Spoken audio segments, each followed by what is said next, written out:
महाराष्ट्रात आजवर अनेक अधिकारी आलेत, सेवानिवृत्त झालेत.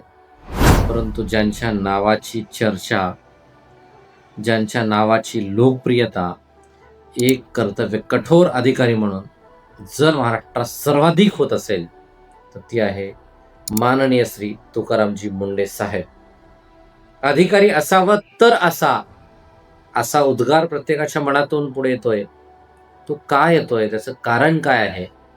तर मित्रांनो, आजवर अनेक बदल्या झाल्या, परंतु कुठल्याही प्रकारची तमा बाळगली नाही, थांबले नाही, हार मानली नाही, कर्तव्यात कसूर केला नाही आणि लोकप्रियतेपेक्षा कर्तव्य कठोर अधिकारी म्हणून ज्यांनी पावलं उचलली, राबविली आणि स्वतःची प्रशासनावरची पकड अधिक मजबूत केली आणि त्याचा लाभ सर्वसामान्यांना मिळवून दिला.